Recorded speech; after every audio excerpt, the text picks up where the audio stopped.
Salamlar hər kəsə. Bu gün biraz fərqli eləmək istədim. Ona görə aşağı düşdüm və burada çəkmək istədim videonu. Və səhər oyandım ki, lövhə almaq istəyirəm. Lövhədə başa salmaq istəyirəm. Ona görə düşdüm aşağı. Bəxtimdən lövhə tapdım aşağıda və düşündüyümü indi eləyirəm. Ümid edirəm sizə faydası olar. Və mən dəstəkləyən hər kəsə təşəkkür eləmək istəyirəm və başa düşdüm ki, insan həqiqətən qəlbindən keçən işi eləyəndə həmişə onun dəstəkləyən və yanında olan insanlar tapılır. Bu gün nədən danışmaq istəyirəm? Biz necə öz ətrafımıza, özümüzə bənzəyən, istədiyimiz tip insanlar çəkə bilərik.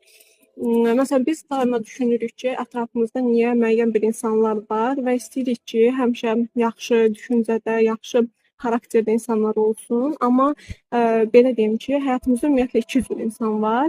Birinci növ insanlar bizi dəstəkləyən və həmişə bizim seçimlərimizə hörmət edən insanlardır. Bunlar sanki bizi olduğumuz kimi qəbul edir və ikinci növ insanlar isə əsasən bizə müəllimlik rolu oynayır və bizə bizim görmədiyimiz tərəflərimizi göstərməyə başlayırlar. Burada məsələn göstərim. Bu məsələn mənim adi halımdır və burada mənim düşüncələrimə əsasən mənimlə rezonans edən insanlar var, adi vaxtı və mənimlə fikri üstə düşməyən insanlar da var. Onu demək istəyirəm ki, yəni biz hansı düşüncədə olsaq, daima dəstəklənməyən insanlar olur.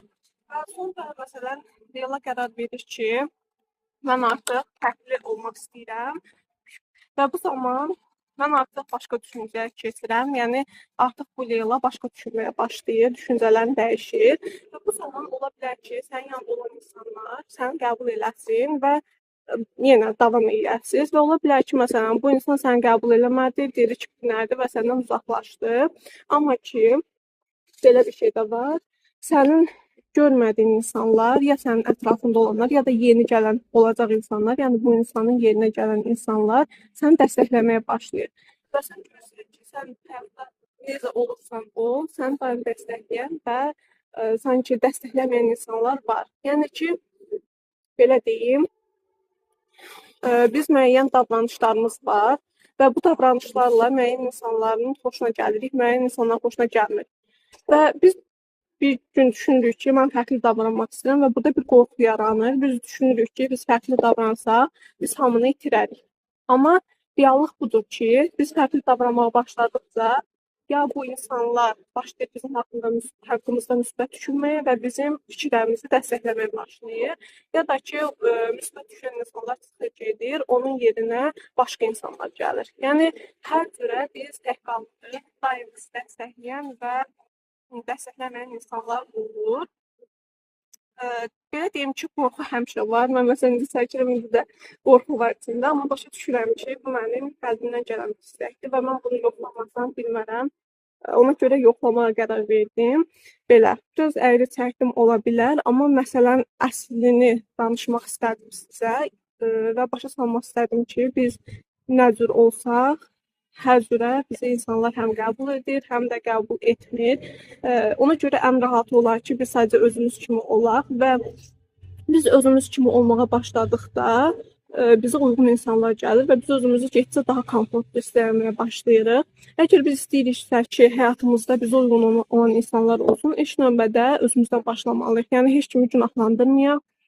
Ətrafımızdakı insanlarda xoşumuza gəlməyən xüsusiyyətlər varsa, çönək bir özümüzə baxaq və başa düşək ki, harda mən etmək istəmədiyimi eləyirəm, harda müəyyən bir insanla məsələn ünsiyyətim yaxşı olmur, amma xoşa gəlmək üçün ünsiyyəti yaxşı tutmağa çalışıram. Yəni bunların hamısı bizdən qaynaqlanan bir şeylərdir.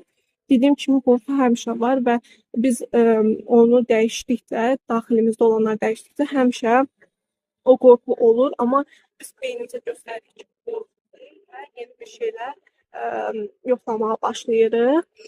Bayaq dediyim iki növ insanlar, ikinci növ müəllim rolunu oynayan insanlardır və bizə bizim görmədiyimiz qaranlıq hissələrimizi göstərir. Ümumiyyətlə həyatda hər şeyi biz özümüzə qaytarmaq üçün var. Bütün elədiyimiz səhvlər, bütün başımıza gələn hadisələr bizi sadəcə özümüzə qaytarmaq üçün var.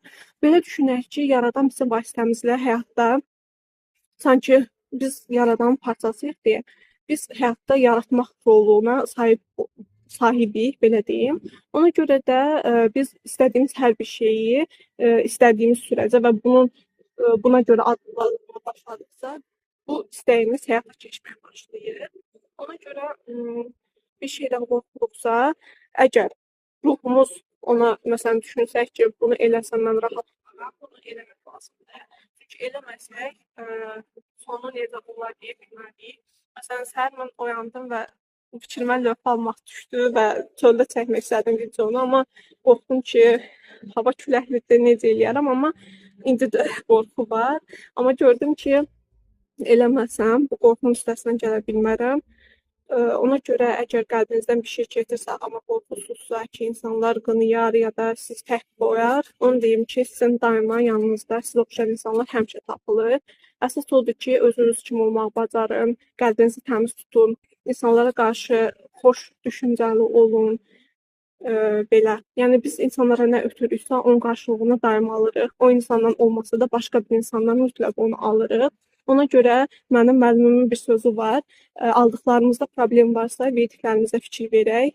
Əgər bir insanın davranışı xoşumuza gəlmirsə, demək ki, bizdə müəyyən bir davranışlar var ki, onu bizə yansıdırlar ya da ki, bizim qəbul etmədiyimiz tərəflərimizi bizə göstərirlər. Sanki o fənərlə bizim görmədiyimiz tərəfləri bizə işıqlandıran müəllimlərdir.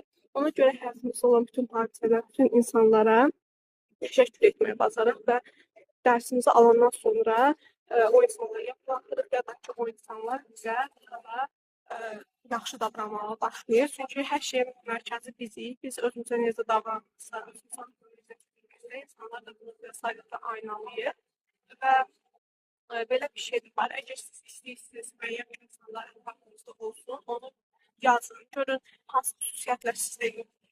O xüsusiyyətləri özünüzdə böyütməyə başladıqca görərsiniz ki, ətrafınızda o cür insanlar yaranmağa başlayır. Məsələn, mən kanal açmağa ehtiyat edirdim, amma dünənlər gördüm ki, mənə nə qədər insan yazır və elə də var ki, tanımadığım insanlar mənə yazır və bu məni çox xoşbəxt elədi. Çünki yenə də başa düşdüm ki, mən nə eləsəm də yenə də tək qalmaram. Elə də insanlar oldu ki, tanışlarım heç nə bildirmədilər, heç nə demədilər, yəni baxıb keçdilər, amma mən onlara heç bir necə deyim, nəsə inciklik falan yoxdur. Çünki mən öz yolumla getdikcə zaten mənə uyğun olan insanlar tapılır, uyğun olmayanlar da ya dəyişir ya da ki, sadəcə uzaqlaşmağa başlayır. Belə. Bu gün bundan danışmaq istəyirdim. Yenə də təşəkkür edirəm məni dəstəkləyən hər kəsə. Mən də yoxlaya-yoxlaya həyatı yaşaya-yaşaya səhvlərimlə, düzlərimlə irəliləməyə çalışıram. Buna görə çox sağ olun bir daha. Nəsə sualınız olsa, maraqlandıran bir mövzu olsa yaza bilərsiniz. Çalışaram bildiklərimi, düşündüklərimi bu mövzu barəsində danışım sizə.